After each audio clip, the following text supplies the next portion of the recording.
करनी पड़ती है, आप लोग को जानकारी होगी थीसिस के बारे में। जब हम थीसिस जब करेंगे तब हमारा जो आज की जो टॉपिक मैं पढ़ा रहा हूँ उसके लिए ये टॉपिक बहुत इंपॉर्टेंट पड़ती है। जैसे मान लेते हैं सॉइल साइंस की बात करते हैं।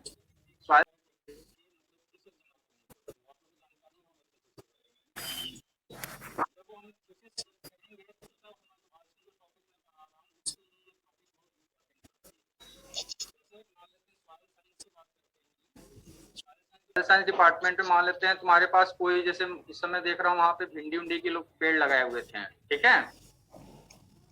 तो मान लेते दो अगर प्लांट ले लेता हूँ उसके लेडी फिंगर्स के, मतलब भिंडी के दो प्लांट अगर मैं लेता हूँ, उनके बीच में अगर कोरिलेशन और रिग्रेशन हमको फाइंड करना पड़ेगा और उससे एक रिजल्ट लेना पड़ेगा, तो उसके लिए हम कोरिलेशन और रिग्रेशन तो फाइंड कर लेंगे, लेकिन एक टेस्ट जो टेस्ट करने के बाद उस फील्ड में लगाने के बाद तुमको क्या मिला कैसे मिला, जब उसकी बात उठेगी तब तुमको इस टॉपिक पे ध्यान देना पड़ेगा, ठीक है। तो ये topic exam point of view से तो इम्पोर्टेंट नहीं है, अदरवाइज ये बहुत ही इंपॉर्टेंट टॉपिक है, आपके रिसर्च में बहुत काम आएगा। मैं पढ़ रहा था तो मुझको ये दिखा, तो मैंने कहा कि बीवी तुम लोग से डिस्कस कर ही दूं। हम लोग पिछले सेमेस्टर मतलब सेमेस्टर फर्स्ट में टेस्ट ऑफ सिग्निफिकेंस पढ़े थे, Z test, T test, F test, chi square test पढ़े थे।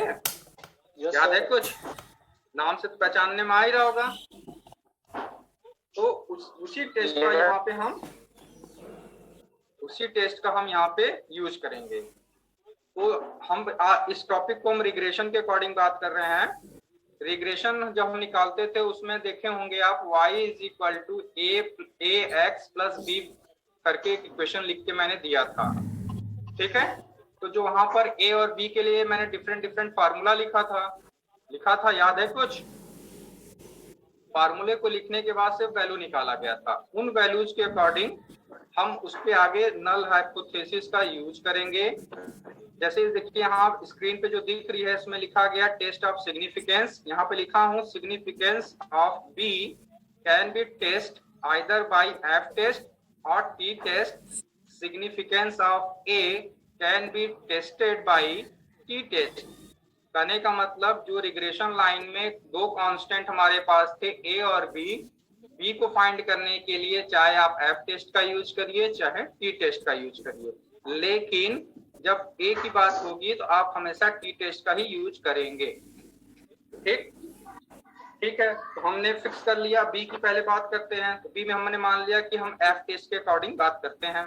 तो सबसे पहले प्रॉब्लम क्रिएट होती है कि नल हाइपोथेसिस क्या माने।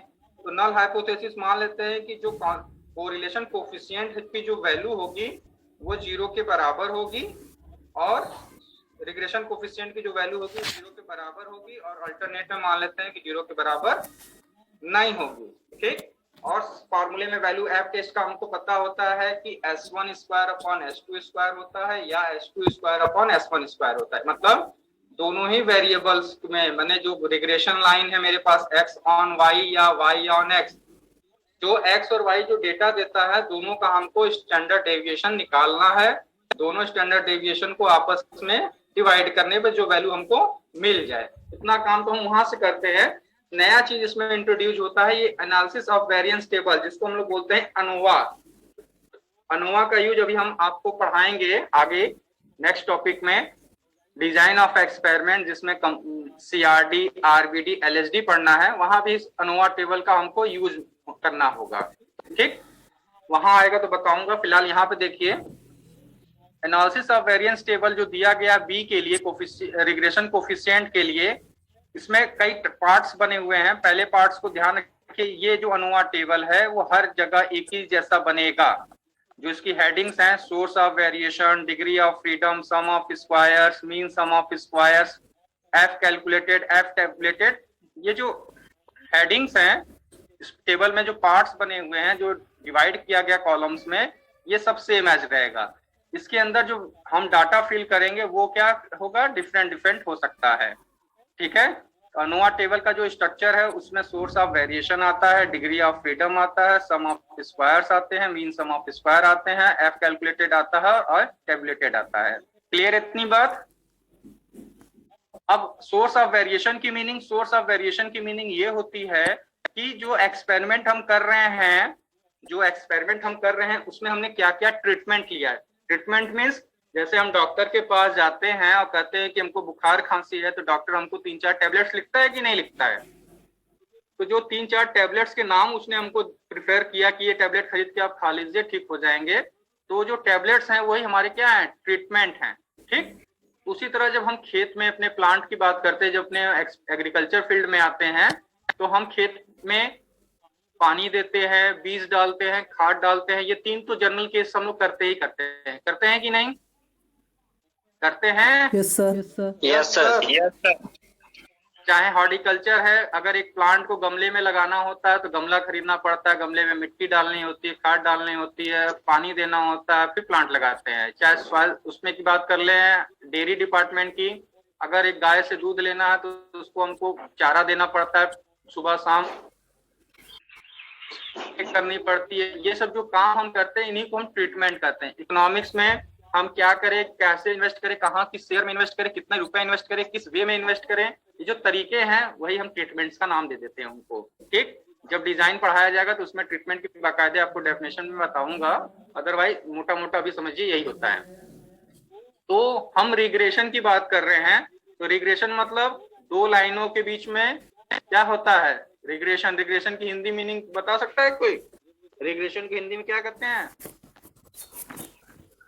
बताइए, पन्ना पलटिए, बताइए। कुछ लोग पन्ना पलटना स्टार्ट कर दिए स्पीकर ऑन करके, कोई बताएगा? कोरिलेशन को बोलते हैं सहसंबंध, रिग्रेशन को बोलते हैं समाश्रय, समासरण। ठीक है, सम और आश्रय माने दो उनके बीच में जो रिलेशन होगा, एक दूसरे पे जो डिपेंडेंसी होगी, उसी को हम लोग रिग्रेशन कहते हैं। ठीक, तो हम यहाँ पे रिग्रेशन की बात कर रहे हैं, तो हमारा सोर्स ऑफ वेरिएशन क्या होगा, रिग्रेशन होगा। अगर हम कोरिलेशन की बात करेंगे तो यहाँ पे कोरिलेशन भी इंट्रोड्यूस करेंगे। इरर देखिए यहाँ पे लिखा है, इरर ये फिक्स टर्म होता है, ये हर जगह अनोवा टेबल में होगा। ये एक जो फैक्टर है वेरिएशन, सोर्स ऑफ वेरिएशन का, ये फिक्स होता है। ठीक, डिग्री ऑफ फ्रीडम, जैसे हम जानते हैं डिग्री ऑफ फ्रीडम की डेफिनेशन जो पिछली क्लास में मैंने बताया, पिछली क्लास मतलब लास्ट सेमेस्टर में मैंने बताया, डिग्री ऑफ फ्रीडम की मीनिंग k-1 होती है, चाहे v-1 होती है, तो जितनी आप रिग्रेशन लेंगे उसमें से एक घटा देंगे। तो हमने अगर 2 रिग्रेशन लाइन माने हमारे पास 2 कोफिशिएंट की बात कर रहे हैं, तो 2 - 1 करेंगे तो डिग्री ऑफ फ्रीडम कितनी हो जाएगी, 1 हो जाएगी। एरर कितना है, रिग्रेशन हमारे पास 2 थे, इसलिए देखिए यहाँ पे नंबर ऑफ ऑब्जर्वेशन में से 2 वैल्यू हमने यहाँ पे हटा दिया है, और उसका टोटल करेंगे तो n-1 होगा। ठीक, सम ऑफ स्क्वायर का मतलब होता है RSS B का मतलब है जो रिग्रेशन कोफिशिएंट B है, रो के रिग्रेशन कोफिशिएंट जो निकाले हैं आप, उनका क्या करिए, पर्टिकुलर स्क्वायर कर दीजिएगा। और एरर का मतलब होता है, उसको कहते हैं error sum of square. Sum of squares की मीनिंग होती है जो डेटा हमारा पास हो, तो उसको जैसे मान लो हमारे पास 5 डेटा है, तो पांचों डेटा का अलग अलग स्क्वायर करके ऐड कर दीजिए, उसी को हम लोग बोलते हैं सम ऑफ स्क्वायर। फिर होता है mean sum of square. Mean sum of square के लिए फॉर्मूला होता है, सम ऑफ स्क्वायर में उसके डिग्री ऑफ फ्रीडम से जब हम डिवाइड करते हैं तो हमारा मीन सम ऑफ स्क्वायर निकलता है। मीन सम ऑफ स्क्वायर का मतलब उसका एवरेज निकालना। ठीक है, उसी तरह से एरर का होता है। कैलकुलेटेड में जो मीन सम ऑफ स्क्वायर में 2 वैल्यू हमारे पास दिख रही हैं, उन्हीं को आपस में हम डिवाइड करते हैं तो हमारी कैलकुलेटेड वैल्यू आती है, और टेबलेटेड वैल्यू को हम टेबल से देख के बताते हैं पर्टिकुलर एरर के डिग्री ऑफ फ्रीडम पे और इसके डिग्री ऑफ फ्रीडम पे। ठीक, ये वैल्यू आपको हमेशा एग्जाम में क्वेश्चन पेपर में दी रहती है, इसका कोई टेंशन नहीं है। करने का प्रोसेस, आपको ये टेबल में वैल्यूज कैसे आएंगी, उनको करने के लिए प्रोसेस यहाँ पे लाइन टू लाइन लिखा हुआ है, इस प्रोसेस को देख लीजिए। फॉर्मूला सब सेम एज आगे भी चल के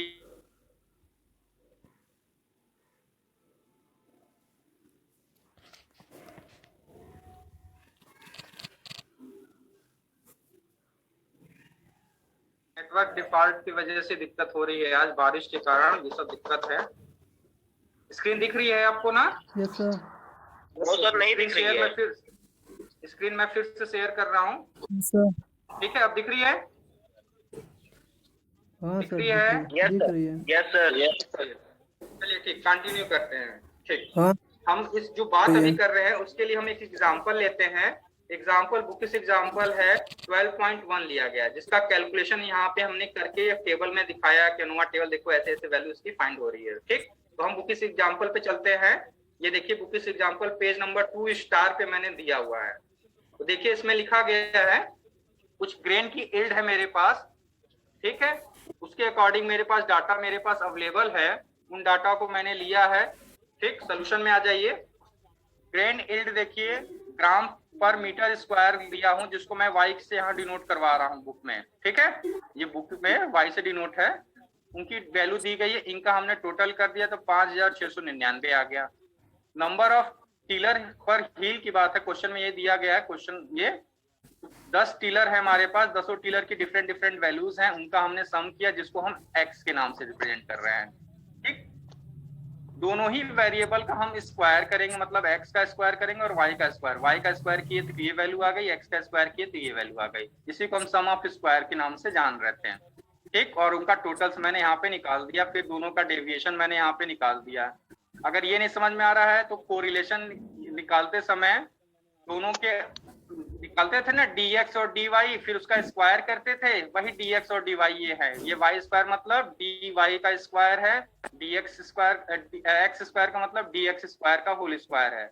dx और dy कैसे निकलता था, x minus arithmetic mean, particular उस सीरीज का अर्थमेटिक मीन को सब्ट्रैक्ट करते थे तो हमको मिलता था dx, और जो उससे वैल्यू मिलती थी हम उसका क्या करते थे, स्क्वायर करते थे। तो ये जो ऑब्जर्वेशन हमारे पास है ये ऑलरेडी dx के फॉर्म में है, ठीक, dx और dy के फॉर्म में है, इसलिए यहाँ पे देखिए इसका डायरेक्ट स्क्वायर किया। अगर 650 होता आप स्क्वायर अभी करके समझेंगे, फिलहाल आप 6 का स्क्वायर जानते हैं 36 होता, देखिए यहाँ पे 36 है, 7 का स्क्वायर जानते हैं 49 है, दिख रहा है ना, पर्टिकुलर ये फॉर्म हमारा दिया हुआ है, ये आपको पहले से पता हो जाता है। कैलकुलेशन सारी चीज अरेंज करने के बाद से फाइनल टेबल है रिजल्ट का, जैसे हम एक्सपेरिमेंट किए, ऑब्जर्वेशन टेक किए, टेक करने के बाद जो निकालते हैं वो सब वैल्यू हमारे पास।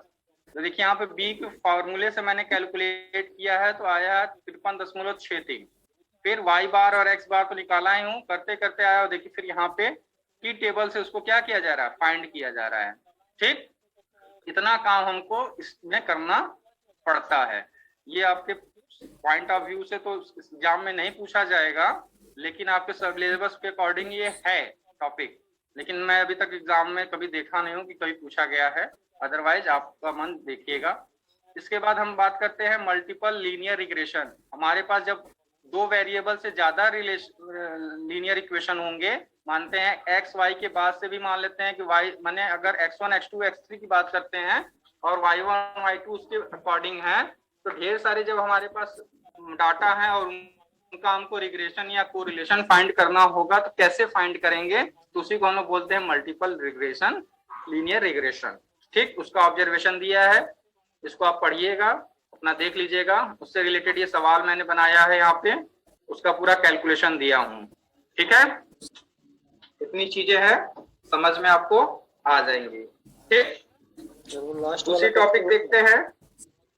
लास्ट वाला जब पढ़ेंगे तो कैसे होगा पता चल जाएगा, उसमें लिखा हुआ है, जैसे आपको समझना चाहिए उस टाइप से पूरा लिखा हुआ है, 2 दूनी 4 होता है, 2 गुणे 2 बराबर 4, उसे पूरी चीज उसमें लिखी गई है, इसीलिए उस एग्जाम्पल को मैंने उठाया वहां से। ठीक है, अगर आपको 2 दूनी 4 नहीं समझ में आएगा तो फिर कुछ नहीं समझ में आने वाला है। उसमें सारे कैलकुलेशन प्रॉपरली करके दिखाया है, आप उसको देख के खुद समझ सकते हैं, ऐसा उसमें कोई हिंट, उसमें कोई ऐसी चीज छिपी नहीं है कि जिसको आप अंडरस्टूड ना हो पाए, इसलिए उस एग्जाम्पल को मैंने आपको सेंड किया है। वेट करिए, दूसरा शेयर कर रहा हूं स्क्रीन।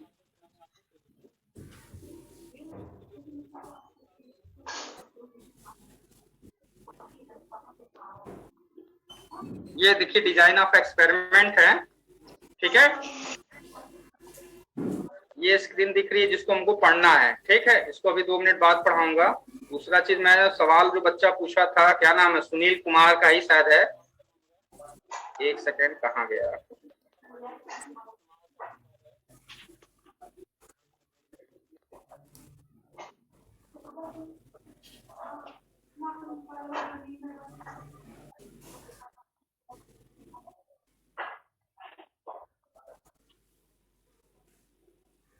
एक मिनट वेट करिएगा।